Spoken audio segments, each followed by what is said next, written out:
PK52, the Saturday morning meeting. Well, I've got a couple of topics to talk about today. So I introduced last week HALO, the Wounded Warrior Foundation I work with. So it's HALO for freedom. It's not the disability, it's the ability. So I'm going to let you guys know at the end of the month ways you can get involved with raising money for HALO and creating a tremendous 4-day weekend for some of our greatest heroes. So stay tuned for that. But I did want to throw that out there a couple of weeks to kind of tease it to get you guys to be able to be involved in something. Again, we're all having a phenomenal time. Retail sales are up. Everything is good. So let me talk to you a little bit about what I know. There's a lot of young trainers out there, and they're phenomenal. I've been watching everybody online. The energy's out there. Everybody's taking credit for why the car sales are up right now, and it's good. I want everybody to be in a very, very positive mentality state right now, and I want everything to keep rolling. Just keep rolling, keep rolling. But I've been here before. So here's what happens in the car business. So some of you I know aren't in the business for multiple decades. So the amount of cars we sell go through the roof. There's a lot of supply, there's a lot of demand, everything is sold, everything is pre-ordered, we don't have the vehicle in stock, nearly everything's a dealer trade, we're bargaining for other dealers to get the colors and the equipment the customers want, and the profit per vehicle, phenomenal. And then manufacturers have a hard time nailing the actual give and take, so then we overbuild. So that comes in a couple of years or whenever. And then now we have too many products on the ground. The district managers for the different manufacturers have inventory they can spread to the dealers. So they spread the inventory to the dealers. There's inventory left over. They have to pick the phone up and call the dealer and said, hey, I've got XYZ. I've got 20 units. How many you want? The dealer goes, I don't want the ones you have right now. I've got too many in stock. My floor plan's too high. And all of a sudden now, instead of selling the car for $5,000 over MSRP, now we're selling the car for a rebate, net, and the volume goes up. So now you're selling more cars. So every salesperson in the dealership is delivering more cars, but the profit per car goes down. And I realize that you want to argue with me right now that that's never going to happen again. But gang, I've done this for 30 years, and this is what happens. There's a big hill, and then there's a big valley. And whether you're going up or coming down, it's always in motion. That's with every financial market out there. If the interest rates start to go up, if interest rates go from an advertised 1.9, 2.9, a base rate of a little over 3%, and interest rates climb up to 4, 5, 6, 7%, and I know you think, wow, that 7% interest. Gang, I sold cars at a time where the buy rate at the bank was 18%. So 18%, think about that. So if you made a little bit of money back in the business office, so you may be doing a 19, 20, or 21% automobile loan. Now, cars were very inexpensive back then, but just think about, you're in the teens as far as interest rates. So that slowed the sale of cars down because the payment got high. Then leasing came on, and we're able to take a car, and there's a company out there that call themselves Half a Car, because the payment would be $400, it'd go down to $199 a month. And so now everybody's into the lease because the payment's lower. So any fluctuation in the financial markets, if inflation starts, interest rates go up, the price of cars are not going to come down. And that leaves us to where I am right now. Here's where I don't want you to be. There's 40 salespeople at your dealership. I'm going to go with a smaller store. There's 12 sales associates, sales professionals at your store. All of a sudden, the new car inventory has been cut from the manufacturer. We can't get semiconductor chips. There's a recall going on, or something has slowed production down, and we've seen it, so we're not going to act like that it can't happen. What does that do for that Lunar Rock 4Runner that you have in stock?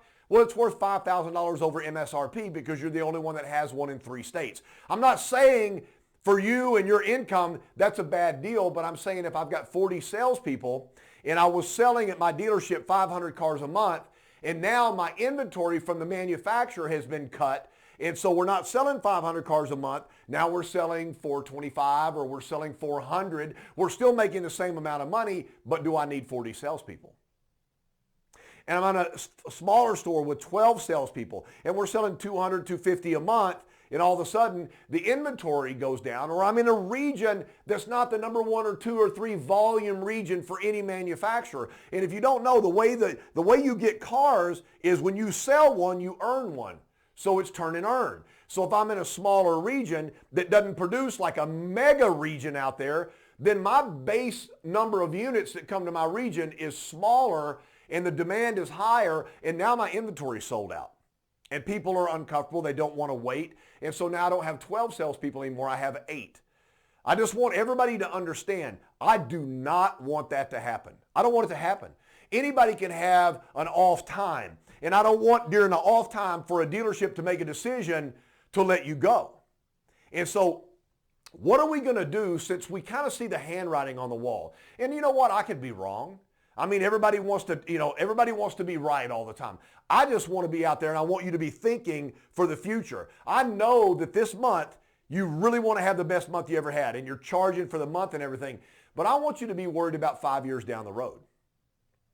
Nobody talks about that now because it's feast time. There's food on the table, and everybody's eating right now. It's really good. Been there before. Early 90s, really good. I mean, really good. Nobody was thinking about, 96, 97, 98 when we were rolling around 94, 95 because it was just right there in front of you and it was easy. But then all of a sudden we had too many cars and the price per car dropped. We couldn't get them. There's duplicate cars in every dealership. All the dealerships were advertised against each other. And now you had to go back and rely on crazy stuff like really knowing your product and really knowing the competitive product and really giving a customer a reason to be able to invest in a car and pay a little bit of money for a car because you really knew the car, you really hustled, you did a demo drive, you gave them all the information up front, and you really worked for every single car deal. And I'm not saying you're not working hard right now, but if you have that one Lunar Rock 4Runner in stock and you have a customer on it and you tell them there's 4 more customers coming in this afternoon to look at it, you're not having to work hard. You're having to get them to say yes so you can get it out there because you want to sell that vehicle. So it doesn't matter where we are in selling retail, in a spike or in a valley, coming up or coming down. Just be aware that there'll be a change in the future. So how do we take it? Let's say, for example, at the end of the year, the northern states wake up because it's been winter. I mean, just a few weeks ago, we were still having snow.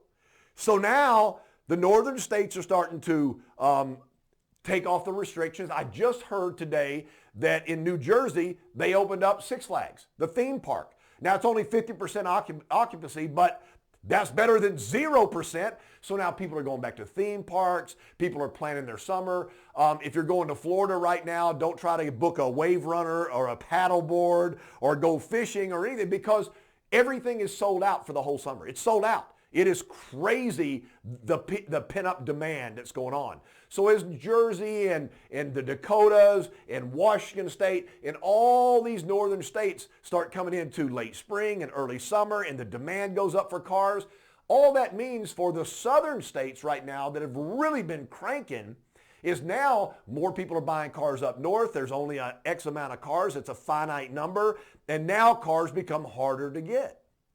So how do you take care of this? And I'm going to throw this out there right now. Have a discussion with your owner, your general manager. Your opinion makes a difference. What you say makes a difference. So what I'm going to say is, why would you not really work hard on increasing your used car inventory? Listen, anybody can buy the car at an auction. Let me show you how you buy a car at an auction.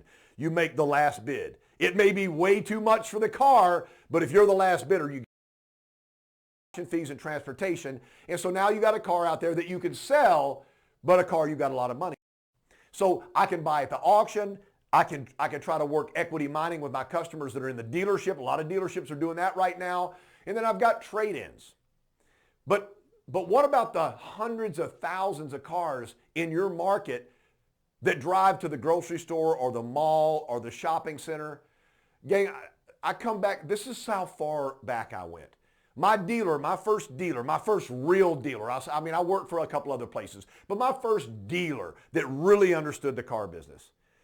One morning of a week, You could pick any morning you want, day off. You had to go to the mall or a grocery store or anywhere where a lot of cars were parked, and you took a paper grocery sack. It was before plastic. That's how long ago this was. We didn't have plastic bags. You had a paper sack. And you take the sack out and you have a marker. It was a mark slot. It wasn't a Sharpie. I don't even know if Sharpies were invented yet. And you on the mark slot said, I want your car, and then you put the telephone number and you put it on their wiper blade. And so every salesperson for all the franchises that we owned and the 3 used car operations we had to go out one morning a week and do windshield wipers. And did some of the salespeople not? Of course they didn't do it. But I did it. You know, there wasn't anything going on in the dealership. The dealer asked me to do it, and so I did it. And it was crazy that people would call the dealership and go, you know, somebody put a paper sack on my windshield wiper, and they say they want my car. How much you give me for it? And you know, if you put 100 out there and one person called. So a salesperson just generated a new car to sell. So for our used car inventory right there. So if you have 40 salespeople and all 40 salespeople are cognizant and put your business card or whatever on a wiper blade and say, please call, we are looking for inventory, here's the number. And everybody did that every single week. Then now the sales team is responsible for bringing cars in. So let me change gears. So I don't know, you're probably not going to do that. But what if you brought in 4 or 5 cars? What if your used car manager goes, hey, you got a RAV4, a red RAV4 that you put a card on. The guy just called me. He's bringing it in here today. All right, I got 5 customers wanting a 3-year-old RAV4 right now. I'm on the phone before that guy ever comes in. I said, I have got a possibility of having something come in today. Most people will take the car down and clean it before they bring it in. So I can present that car with a series of photos to my customers that are looking for that unit. The moment that car, as soon as he gets out of the car, I'm out there, bam, bam, bam, bam. I'm taking pictures of that thing and I'm sending them out. Aggressive. That's where you need to be right now. But be a part of increasing your pre-owned inventory. Don't sit back and just go, we don't have any cars. I had a good friend call me up the other day, and that's what he said, but we don't have any cars. Well, there's cars. You have to hustle. Sometimes you got to get your knees up. You can't just walk to the end zone. You got to lean forward. And you know what? Right now, we're really good. Grosses are good. But what happens if we have a stop in production again? Something happens.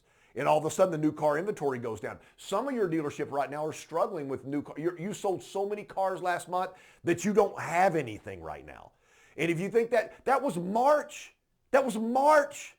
This is April. We're talking May, June, July, August, September, right in that area. Boom, the 4th of July weekend sale. I'd hate to have a 4th of July weekend sale. The only thing I have is asphalt, no cars on it. So think about what's in the next 6 months. At least let me get you that far. Think about 6 months. What can you do to help your dealership with inventory? Let's talk about this.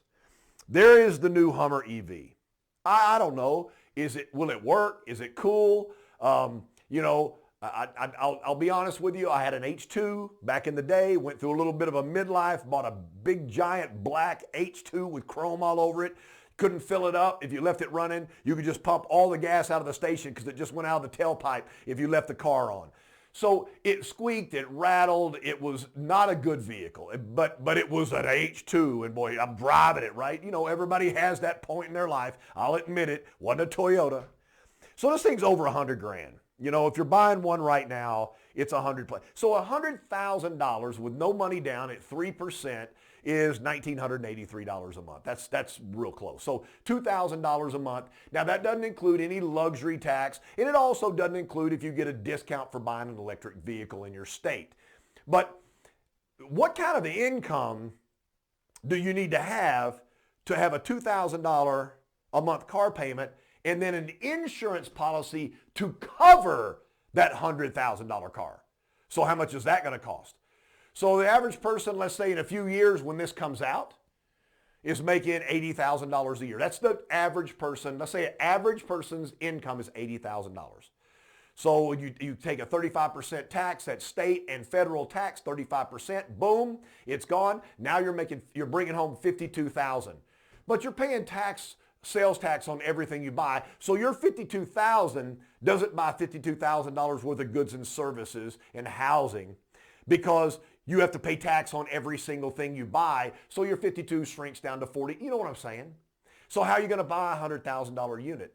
A high-end Tesla base MSRP is right under $100,000, but you got to get the big battery set up. You don't be driving 25 miles and have to push the thing.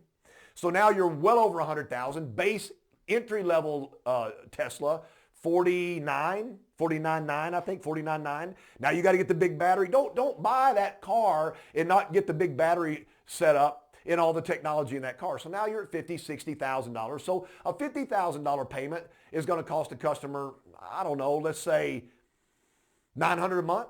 No money down, $900 a month, a couple thousand. I can put $1,000 down. So $50,000 vehicle, $900 a month. See, $900 a month, my take-home income after I pay my taxes, sales tax and everything, $40,000. Yeah, I'm a $900 car month. Well, my spouse needs one too, so now we're at $1,800. Let's get two of these Hummers, so we'll be at $4,000 a month.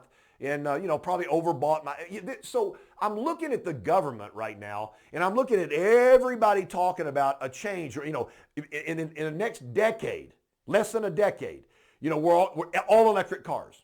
So I did some investigation today. Registrations in the United States of America for vehicles, for things that you can drive on the road, so that you can register and license and inspect them. The estimate for 2021 is 289 million. How many of these are you going to make? 289 million of them?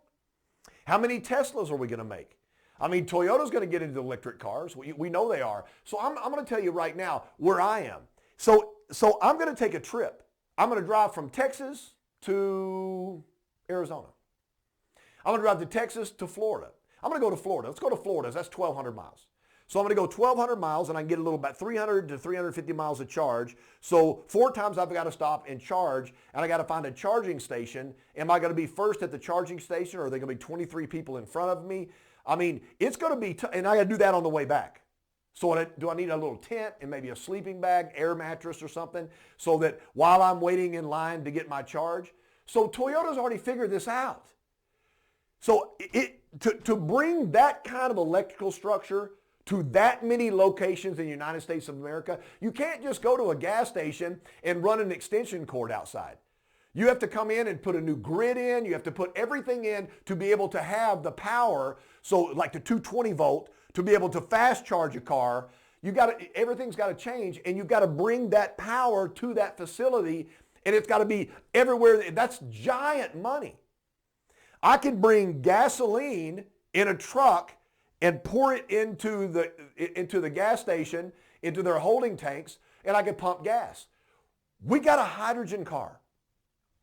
The Mirai is 50 grand. But once you get the this and this and this, and then you buy a used one and this and this and this and this, I mean, they had last year, they had a $199 used Mirai lease. And you got a year's worth of hydrogen. Now, there wasn't very many hydrogen stations, but I could put hydrogen on a truck and take it and fill up a hydrogen tank at any gas station, as long as the government is willing to work within the regulations of, I know hydrogen is volatile. I know it is. Gasoline's volatile. Get in a car wreck in a Tesla and have somebody try to break you out of the car while you have exposed wires in the car. So, driving a vehicle is dangerous, but it would be easy to install something to be able to hold hydrogen, and I think that's the way to go. And now you've got a car that produces its own electricity, and so the car is perpetuating itself at all times. The range doesn't matter, because if I can ship hydrogen to the Shell station, then I can stop and fill up. Range about 500 miles, so it's going to take me 1.5 fill-ups to go to Florida, but I can go in there, high pressure hydrogen fill up. Maybe have to have an attendant there like they do in New Jersey, where you still can't pump your own gas. They pump the gas for you. May have to have an attendant there. It may cost a little bit more money, but it's a $50,000 car that's been proven to work, and it's not a $100,000 car. So when Courtney was looking at a vehicle, she wanted to do a hybrid, and I thought that was cool. But I looked at, the real inexpensive electric cars, just something to run around town, because maybe the thing can go 100 miles on a charge. And I was just kind of curious. I did some investigation. I looked at the little BMW i3. And the biggest problem with that, after 3 or 4 years of driving, up to 5 years of driving operation, the range gets smaller and smaller and smaller as the battery efficiency gets less and less and less. So now, the 289 million people, in order to buy an electric car, they can't afford a $50,000 to $150,000 electric vehicle. They can't afford it. They don't make enough money. Can't do it. So now they have to buy 4, 5, or 6-year-old Tesla, or an i3, or maybe the old Leaf. But so they got to buy a used vehicle, and now the battery operation was supposed to be 200 to 400 miles. Now it's down to 150. Now I can replace the battery, but the battery is going to be about $7,000 to $12,000 in one of those vehicles. So if I have to replace that, that's actually more expensive than the vehicle's actually worth. So I wonder. So I'm out here and I work for a living, blue collar worker, and I'm not making $80,000 a year. My household income is $60,000 to $70,000, and we need 2 cars. That pre-owned Corolla that is a hybrid Corolla, over 40 miles per gallon, hybrid Corolla, pre-owned. Is that not the way to go? So it's interesting to see the thought process, but the infrastructure is crazy. So now we've talked about a little everything today. Make sure that you're not looking at an empty lot in your dealership at the peak of this summer because we've run out of new cars and we didn't supply the used car inventory. If there's anything you can do as a sales professional to go out, go into a ball game, it's a Little League baseball game, or it's a summer league ball game and one of your kids is playing there. Talk to the parents out there. Said, listen, man, we're in a buying mode at the dealership right now. I know everybody's thinking about new cars. Used cars are at a premium. If you guys are interested at all, I'll do everything digital with you guys. You don't have to come in. It doesn't have to be the old way. I'm just saying, I sell cars for a living. There's 30 of you right here, so I don't expect all of you to come buy a car from me during baseball season here, but I do expect maybe 10 of you. And if you're not willing to do that everywhere you go, then we may run into a situation where it gets too lean for the business to operate the way it is. I want to have the biggest year ever, and that's going to take product on the ground. This has been PK52, the Saturday Morning Meeting.